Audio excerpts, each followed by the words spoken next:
All right, man. Vision talk. Who the fuck we got in the building today, man? MARKELL2TIMEZ. For sure, man. For the people first time tapping in, let them know, where you from and shit. So I'm MARKELL2TIMEZ. I'm from Yanktown, Michigan, Pontiac, Metro Detroit area. Came down to ATL and damn, my head spinning still. Head spinning still, baby. Type shit. What was it like growing up out there? You don't hear about, Pontiac too much. You mostly hear about Detroit, like the main city. Yeah, nah, basically every city that's around Detroit, everybody always claims it's Detroit, even though it's really not, because it's all different. You got motherfuckers in Pontiac who like try to claim like they from Detroit, but really, it's a small city. Most of it is all really the hood. Mm-hmm. But you find the most decent people out there, as much as you find anywhere in any hood. You find trashy people, the drug addicts, but you also got the people who are like the I can't find a word for it, but like it's community. It's a small city. The rest of the cities around us look at us like we trash, so we gotta love each other. Type shit. And what was it like growing up for you though? Like what type of shit was you getting into as a kid? As a kid, honestly, I was quiet. I was quiet a lot. I ain't really had no friends, and that was like by choice. Right. That was by choice, cause I never really fit in with nobody. Did you have siblings? Yeah, I got a sister, for both sides of the family. Her name Chloe. She the good kid in the family. She up there at U of M now, smart, scholar. But I grew up mainly like my cousins and everybody else who we grew up like siblings. We don't even call each other cousins. Like my little brother Dede, that's my right hand man. My older brother Donovan and our older sister Destiny and our late sister Desiree. She died in 2023, 2 streets away from the house. Got gunned down at October 29th. But that's shit that happened around there. But we all grew up like a pack. Really just kept it in the family. Type shit. Kept it in the family. And did you grow up with both your parents? Yeah, most of the time, yeah. Wasn't the happiest home, but hey, you gotta stay grateful for it. Type shit. Okay, so what type kid was you in school? Badass kid. Look, I was smart, but I just didn't apply myself. Because you get up, you go to a place. Cause look, I went to my grandparents. They wanted a better life for me. Right. Even though we from the hood, we from we from the bottom. We ain't got no money. We ain't whatever the fuck it was. They wanted me to have somewhat of a better life. So they put me in a Christian school. And I forever grateful for that, because no matter if it didn't go out well. Wait, what grade was you in Christian school? I was in Christian school in my early years. I left. So like elementary school? Elementary school, but I finished off my last few years at elementary school back in public school, because at the Christian school, there's a bunch of rich people, snobby people who they ain't understand people like me. Now you coming from a mansion, I'm coming from a place you ain't never, you think don't even exist. Right. So right there, there's that disconnect right there, and that disconnect was hard for me, because I'm sitting there, I'm getting bullied because I ain't live in a mansion. Type shit. So was you living with your grandparents at that time? No, I wasn't living with my grandparents. I go back and forth. Every time I was at my grandparents, though, shit, it was like a movie. You there, you leave the house of chaos, you go there, shit, what you want, baby? Shit. Right. Shit, whatever you want. Type shit. So I already had that taste of just like, I ain't gonna sit here in front like every single day was chaotic. I had that getaway. I had that peace, but no matter what, it's built in me to keep going back after who I am. Right. And who I was, and I still fight with it today. Chaotic. Right. Chaotic. And so when would you say like the bad shit started? Did it start in the Christian school or like when you went back to public school? It started in the Christian school I'm gonna tell you this. I was scrapping in the Christian school, but if you got caught scrapping, you get expelled. Damn. Me, this the one thing about me. I'm never scared to get in trouble, because I'm scared what's gonna happen to me. Look, I love my freedom, and I don't like conflict. Mm-hmm. You do some shit like that shit can all be taken away from you right there. You scrap at the far end of the schoolyard, but it was one of those things of more like, okay, I feel like I'm oppressed. I feel different than everybody here. I'm around y'all every day in this bitch ass uniform. And y'all don't even fuck with me. Y'all don't even fuck with me. Okay, cool. So I started with just how my mama say I'm petty. And that's where it started. So then you take petty back to motherfuckers who gonna stand on it. You gonna be petty to a motherfucker from the hood, yeah, you ain't gonna have a good day.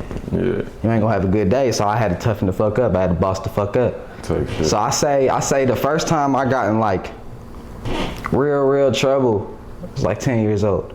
Type shit. It's 10 years old. And then so you move on to middle school, and then how you acting then? Bad. So look, 6th grade, that's when I was in 5th grade when COVID happened. So we leave, it's okay. Well, you was in 6th grade when COVID happened? Yeah, 5th and 6th grade, yeah. So How old is you? I'm 16 years old. Oh shit. Yeah, I'm 16 years old. So this right here, this all in a few year timeline, but a bunch of shit happening. So 5th grade, boom, COVID happens, I'm out of school. Biggest fuck up the world could have done. Because now, we got all the time to do whatever the fuck we want. Yeah. Okay, so look, 6th grade, I didn't go to school. Stayed online. But that's when I learned how to really hustle. 7th grade comes, I get back to a school called Mason Middle School. That school is in the Waterford School District, and it's a school of choice. So you have Pontiac kids coming in, you have the Waterford kids coming in. Most of it was overtook by Pontiac kids. I'm in 7th grade, but okay, so look, I get to school. Every day I basically miss school every single day. Dang. When I was at school though, I was either fighting or I was hustling. Wait, so you was missing school like purposely or not purposely? I was missing school purposely. Like just what you was on like? I'm in school so I could stay at home, go make some money, or go be I'm saying bad. though, your peoples wasn't like, nigga, take your ass to school? Cause I live with my mama then. I live with my grandparents, and my grandparents they ain't really understand. Like I ain't gonna lie, I took advantage. You know, I got to be a man and take accountability for where I was wrong. I took advantage. I would lie. I lie with a smile on my face, like, nah, Granny, I'm finna go to school. Whole time, I say I'm going to school. Somehow I'm in the North Hill Farms in Pontiac. Right. And then they come pick me up from school. You see, it was like I was living a double life. Type shit. You know, I'm selling drugs at school and fucking up my life. November 6th, I get picked up by the police officer there. And that's where trouble started. Type shit. That's where legal battle started. Legal battle started at school. And that was in 7th grade? I was in 7th grade. Type shit. And how'd you get into that lifestyle? As far as like drugs and shit? It was just there. It was one of those things that you couldn't escape. One of those things you just couldn't escape. It's all around you. And so was it a situation where you felt like you needed your own bread? Like you got tired of asking your grandparents for shit? I never really asked them for shit till, honestly, I started doing it because I needed to make money. And you know, it takes money to make money. But it was just one of those things. It's like, all right, everybody I'm growing up, they all did it. All right, fuck it, that's just the way of life. That's how you get, how you gonna do it. But I realized quickly, because also in 7th grade, you know, I've been wanting this rap shit. I told my mama at 6 years old, walking out the Christian school from preschool, Mama, I'm gonna be a famous rapper. 5th grade, I started writing. 6th grade, I made songs on an app called Veloco. Bitches is ass, you ain't never gonna find those anywhere. You can't, it's impossible to find them. 7th grade though, I sat there and said, okay, if I get my shit together, I can make it in life. Right. But to do that, I had to figure out shit the hard way. So I realized, okay, if I'm ever gonna get out of this, I have to fully self-destruct. That's a bad way of thinking. Don't ever think that way, because there's not a 100% chance that you're gonna make it out of getting out of rock bottom. Type. Me though, I'm able to fall down all the way and come back harder than I ever have. Thank God for that blessing. Type shit. But that's not everybody's story. So when you say the police picked you up, what ended up happening with that situation? I'm in the last hour of school. I just got shit put in my bag because same shit, different day. I see the hall monitors walk in. I knew it immediately. Do I know how they knew what was going on? Nah, I had no idea how the fuck they knew what was going on. I get picked up. I go downstairs. They open my bag. They throw it all on the floor. And they say, they just looked at me and said, you know you fucked, right? I smiled at them. I said, I don't know what you're talking about. I got myself out of that situation. Prayed to God, and I don't know how I got myself out of that situation. But that was just one of those key moments. That's a moment I think about all the time of just like, anybody else in that situation would still be dealing with the repercussions of it to this day. That was 3-4 years ago. Would still be dealing with it to this day. I got into a fight at school 2 months later. This white kid, me and my little brother jumped him. For nothing. I would keep it so real with you right now. For nothing. Because we felt disrespected. Kids. We were 13 years old. Type shit. That's what, look, out of everything I've done outside, at home, whatever, school is what got me in trouble. Because there was a limit of, okay, I don't go to school, this freedom. I can act the same way here. That's what fucked me up. Type shit. So is you still in school? I do K through 12 now. It's an online school program, homeschooling. Hold on. Because then after 7th grade, I got into a few fights in 7th grade. I mean, they was looking at me like a lost cause. CPS comes, they trying to pick me up. I moved back in with my mama. We living in a 1-bedroom apartment. And I'm leaving, at that time in middle school, I'm living with Granny. So, okay, I leave Granny's house. I go back to live with my mama. And that's when this rap shit really started. That's where MARKELL2TIMEZ came from. November 2021 is when I made the name MARKELL2TIMEZ. MARKELL2TIMEZ comes from, I created the name Markel because Markel means the God of War. Malachi, that's my real name. That's who I am. I'm a quiet ass kid. I'm quiet. I'm nice. I'm really, I'm a nerd. Anything about video games, anything about, man, space, I'm all for it. We can talk about it for hours, and I bet you I know more than the next motherfucker. And if somebody knows more, I'm there to listen for hours. Right. So when this anger comes out, this person who can look you in your motherfucking face, you 6 feet tall, and I was 5'4". Do something about it, pussy. Do something about it. I'm sitting there like, he gonna beat your ass. What are you doing? I'm still standing there. My ego wanna let it go. Right. And then I would still go in and I fight like a dog, viciously. It was like it's a part of me I'm scared of, because it's the part that'll definitely, if I didn't contain it, if I didn't have the outlet, put me in prison. Type shit. Or put a bullet in me. So you say when you went back, that's where the music. Wait, did you do any bit of high school before you started homeschool? No. So back to it. I get sidetracked a lot. My fault. No, you good. 7th grade ends. By the end of 7th grade, I'm on a better path.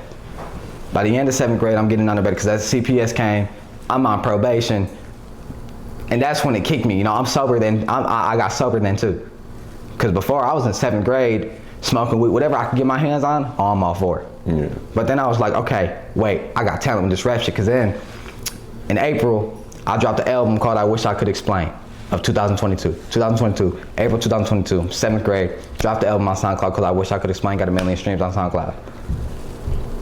Now look, my 13-year-old brain, I look back now, I'm like, yeah, most of the motherfuckers that shit buy this. SoundCloud, they be buying the shit out of shit on SoundCloud. But look, 13-year-old me, who gives a fuck? You the coolest guy in school.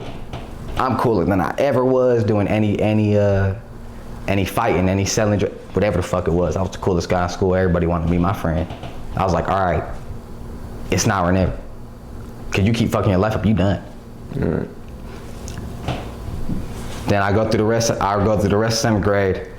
I make some long-lasting connections that are now, even to this day, still heavy in the music. Shout out Putty, shout out everybody else. Summer hits. I'm with a strong support group of friends, and we go crazy all summer long, just getting on in our area. Most of them ain't around no more. Some of them passed on, whatever it is. 8th grade hits, and at that middle school, to me now I look back and I'm just like, boy, it's corny as fuck. You was corny as fuck. 8th grade me though, you walk in, Markell, what's up, Markell? I'm fly every day. Then I get a girlfriend. And look, I'll tell you right now, most times when I think of it, I was like, yeah, just a middle school relationship. But then I remember it's my life. I wasn't going for that. I got a girlfriend and it fucked up. It derailed my whole career. And look, I blame the lady, not at all. Not at all. Okay, I don't blame the lady at all because I let it happen. I'm basically living with this girl and we're in fucking 8th grade. Yeah. Music goes off the hinges. And that time there's a lot, I'm also going back to my old ways too. Going back to the old ways that even still to this day, that I still fight with of, damn, that shit was fun. You watch a movie, right. You like, damn, I could do that. Then I go on my Instagram and I see 36,000 followers and say, nah, I can't do that. So is that the year you moved back with your mom? Yeah, right there, right before 8th grade, I moved back in with my mom. And I know you were saying that's when the music started and shit, so where was you going to like record and shit? I was on BandLab. Oh, you was on BandLab? I was on BandLab. And you just making the cover art yourself and all that? Making the cover art on this thing called, look, you look up cover art maker on Safari, I forgot what it was called, but there's a bunch you can just choose and then just put a little title on, but they have a watermark on it. I screenshot it, do the little thing you can do with the iPhone, and boom, there you go, there's a cover art. Put it through CapCut, boom, there's a song. So I'll do all that, but then the middle of 8th grade, I stopped going to school again. Stopped going to school again because I was like, yeah, no, fuck y'all. Fuck, I'm getting searched every single day. They never found nothing on me. I got searched 53 times and they never found nothing on me. I felt, again, the same problem. I felt oppressed. I felt like, all right, I'm not wanted here. Whenever I don't feel wanted somewhere, whenever I feel like I'm the odd one out, I clap back. So I stopped coming. Same shit. I stopped coming. And that's when I reconnected with my man's Vibe. He's upstairs right now. I don't know what he's doing, but I reconnected with Vibe and he was like, oh, I see what you've been doing with the music. He started helping me with music back in 2021, early 2021, when I had a baby voice. And he was like, you gonna be something. I was 12 years old. I reconnected with him. And this time now I'm 14. The first time we connected, I think, was the beginning of February of 2023. Yeah. He invites me to his parents' house with his little studio in his room. I made the first song I ever made on the microphone. I think it was called "Wish You Were Here" Part 2. Okay, I come again, and then he's like, "Hey, I'm getting an apartment." I was like, "Okay, cool. I'm gonna have a roommate, and it's gonna be a studio." I said, "Okay, cool. Let me know." 3 weeks later, he picks me up. We go to the apartment. That right there, that day, I walked into that apartment. I made a diss track. I made a diss track because some shit pissed me off at school. Now, I'm just trying to recap the day. I made a diss track. I made a song about Thug Baby. If anybody who here know me, Thug Baby is the girl that's mentioned in every single one of my songs, that all the storylines. I made a song about her. And then after that, we recorded one more, and then he took me home. He said, "You know we finna do some crazy shit in there, right?" Mm-hmm. I said, I just smiled and nodded. Little did I know that those next few months from April to August would be one of the most fundamental parts I've ever had in this music business. Type shit. We were nothing. We were broke as fuck. That's when I met Polio. That's when I met our old friend Jordan, who he ain't around no more. I met Don Reaper. I met this guy named Marlo. We did a show. We did two shows. Got everybody there. And every single night we were in there recording music. We'd get there at 5 p.m., we'd be leaving at 5 a.m.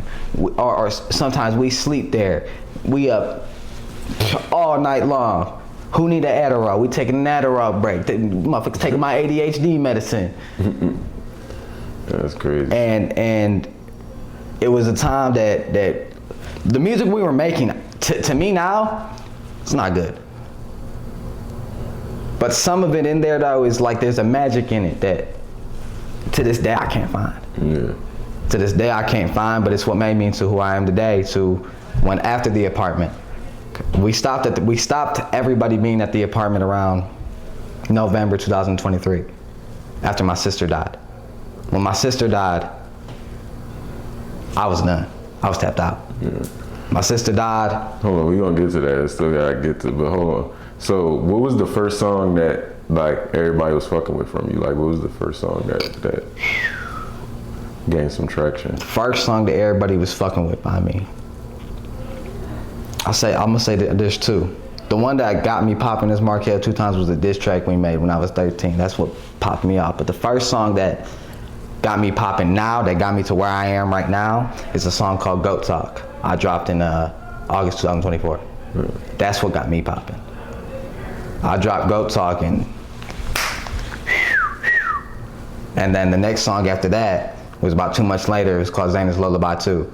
It has what, like 22,000 views on my YouTube right now. I think it got over 100,000 streams on Apple. And then with the follow-up track, Zayn's Lullaby 3, and on my new album, I Wish I Could Explain, Zayn's Lullaby 3 and Not the Same. That was a lot of that recorded in the apartment?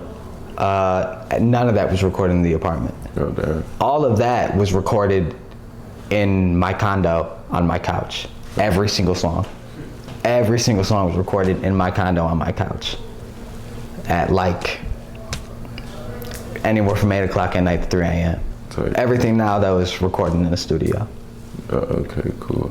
All right, so back to the story of, you know what I'm saying, you were saying y'all kick everybody out the apartment, and this around the time your sister passed. What part of your career is you in this time? What's out at this time?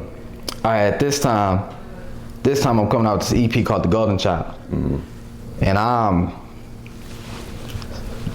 let's think of early October 2023. I'm there and I'm like, this the one. This is when I pop on. I drop a snippet of a song called 100 Racks and Counting. They eating it up, they tearing it up. There's a song called Rules of the Trenches. I throw that out there. October 27th, I go to the Rod Wave concert. I call my manager Cash after that, and I'm like, all right, listen, I just went to this concert. It's on. It's on. This is who we are. October 29th comes. Day text. Hey, this serious. Desiree got shot. World stopped. Everything stopped. Desiree dies that night. She was 16 years old.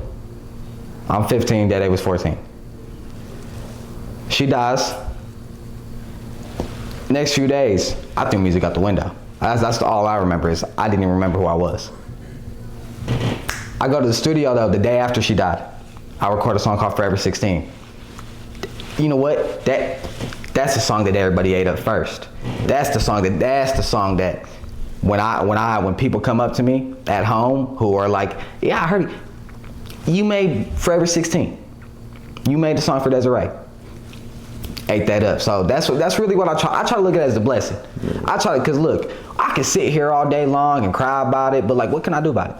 They gone, they in a better place, but I found a piece of me that I can't find nowhere else. And then a few months later for her birthday, I made a song called Ghetto Heaven.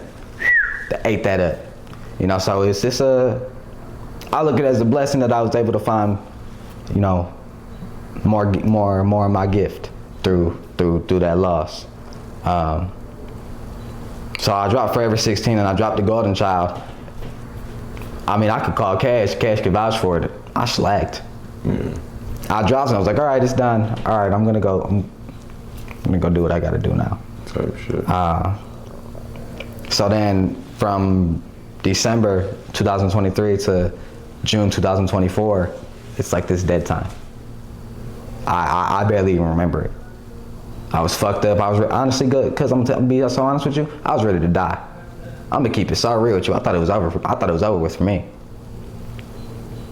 Then I go through a breakup in June. I realized right then and there, that's when everything changed. Like I said earlier, I was like living with this girl. Been with her for most of my childhood at that point. Most of that part of my childhood. I said, all right, it's either I sink or swim right now. I done lost everything. You gonna sink or you gonna swim? I swam. June 28th, I am still on the same run I've been on since June 28th of 2024. That day is when I decided, fuck all that. This is who I'm gonna be, and I ain't gonna let nobody drag me down again. So we did a music video every single week from July to December till the album dropped. And like you dropped them each week? Each week, every single day on Saturday at 10 p.m. So we would Monday, I'd make sure I have the song ready. Tuesday, I'd make sure that bitch is pearled. Wednesday, we'd go film. Thursday, I'd get a little clip of it so I could throw it out there and promote. Friday, the same. Saturday, drop. Sunday, getting your thoughts back. All right. Getting your thoughts back. We did that for what, 26 weeks. All right. 20 every single week. $200 every single week for a video. I made the plan. This is what I try to tell everybody. You don't need a solid plan of like this is how it's gonna be. No, I made that shit in my bedroom at 5 a.m. while we were all in a pretty fucked up state. I said, all right, what if it works? Because we can say all we want. What if it goes bad? Okay, what if it works? What if I try? Nobody's expecting me to finish it. That was the thing that's the thing that we should always really think about when we're doing this. Nobody cares enough that if you succeed or not. It'll be that love, like, he didn't do what he said he was gonna do, and they're gonna go on with their life. Delusion is what fueled this whole thing, saying, all right, I'm gonna prove it to myself, and after this, that seriousness I've been wanting, I'll get. When I finish 26 weeks and I make the video, and I made the video saying, I just did all 26 weeks, everything changed. Good. Everything changed, because everybody at that point, they were just watching what I was doing. Then, they didn't remember that 26 weeks ago I made a video saying, hey, I'm doing a video every single week. Who gonna fucking remember that? Right. Me. I said that though, that's when they remembered. I threw it out there, say, hey, I just did what I said I was going to do. What else you gotta say? Facts. What else you gotta say? What would you say is like the hardest part of being like an emerging artist?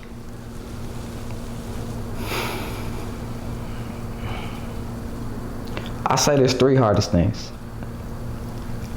One of them is the pressure you put on yourself. Depending on what type of emerging artist, me, right, it's all or nothing. This is it. I ain't got no plan B. I'm serious about plan A.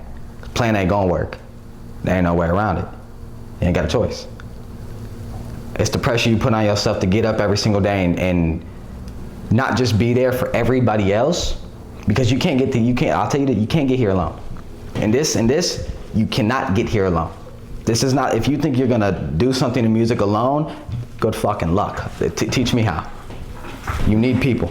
You need people, and you need people skills. And with me, I'm quiet all my fucking life. Aggressive my whole life. Piss me off, I can't do that. It's the pressure you put on yourself to show up every single day, even when you don't want to. The other part is especially when you don't know everything about the game as you're learning, you're looking at other people's, how they blew up. Yeah. You're like, damn, I ain't do it like them, so bad. But when you really look at it in the grand scheme of things, because I know that's a problem for a lot of other people, of just like, damn, but he did it this way, he did it this way. Go look at everybody. Go look at all your favorite artists, fucking Apple Music page. None of them look the same. They all did it differently. Right. You got to do it unique. You got to do it differently. And that's as human, we always do this thing, the comparison. Well, it didn't do as good as it. When it's your time, it's your time.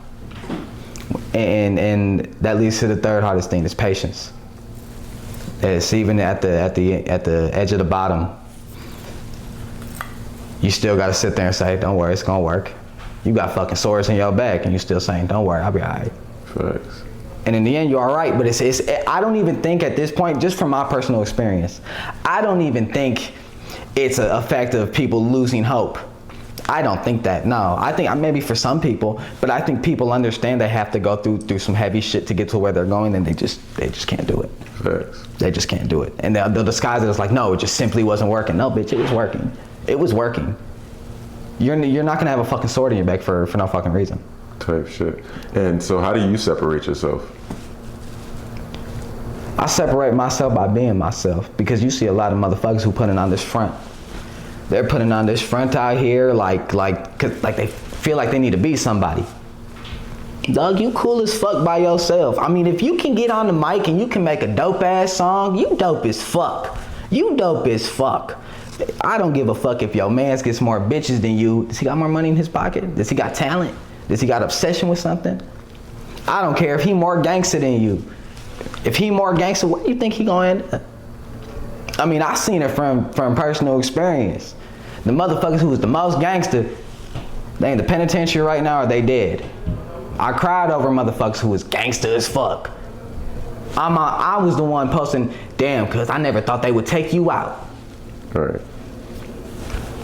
Nah, I separate myself by seeing what's going on and saying, okay, what if I take the risk and not do it that way? Because there's some shit I'm just not going for. Not because my work ethic doesn't, it's just like, that's not me. And they say that's the norm that you got to do, but I've done a lot of shit so far that's got me popping that was a big no. It was a big, like, you not supposed to do that. I'm not going to get on the phone and be nonchalant. Right. I'm not gonna treat people like shit. I'm not gonna charge people for features. If I fuck with you, I fuck with you. If I don't, I don't. That's it. I'm not gonna charge you to do a song. No, we making art. And that's what a lot of people fail to understand. This is a business, of course. But what is the business? It's art. You're an artist at the end of the day. And you can do that for business too. There's art to your business. There's a way you go about doing business that's different than the next motherfucker. There's some motherfuckers who'll sit there and talk to you. This is what it is. This is how it's gonna be. None of that. But there's some who will treat you like a human being. There's some who'll treat you like a human being. There's a little bit of this, a little bit, there's art to it. Right. If you can mix your art in with everything, you a different motherfucker. And it's hard to master that, but with the way I've always been, I can't even try to master that. That's just who I am. Facts. And so, what got you in Atlanta, man? What you working on now? I came to Atlanta to shoot a few videos. I came here to, I can't say too much. Oh, y'all know when this coming out. But work with some bigger names and finish my next EP in a bigger studio. Bigger, just a different setting. Type shit. I needed to change scenery up a little bit. You got a name for it? Boy Wonder. Boy Wonder. And when that's supposed to be dropping? June 7th. June 7th. Hopefully. Might be June 14th, depending. Type shit. Cause we got a little distribution deal right now with Empire and them, and you gotta get that bitch on there 2 weeks before drop date. So if it's There's any features we should look out for on there? I think right now it's just me. It's Boy Wonder. Okay, bet. I gotta show them what I'm about this time. Okay, but what's your favorite song off the project? The favorite, you did this one to me. Okay, I think my favorite song right now, my personal favorite is Charlotte's Web. My favorite is Charlotte's Web, because it's a really personal song to me. But I think there's a song right now. I don't know if that's gonna be the name. It's one of the last songs before the album, before the EP ends. It's called right now In the Family. That bitch so hard. That bitch is so hard. Yeah. Shout out to Warheart for sending me over that beat. Oh my gosh, that bitch is so hard. Okay, bet. For sure, man. So let the people know where they can find you, follow you, stream your music. You can find me on all platforms, all social medias, besides Twitter right now. MARKELL2TIMEZ, MARKELL 2 times with a Z, all together. Facts. Find me everywhere. For sure, MARKELL2TIMEZ. Appreciate you tapping in. Vision Talk. We out this motherfucker, man. All right, y'all.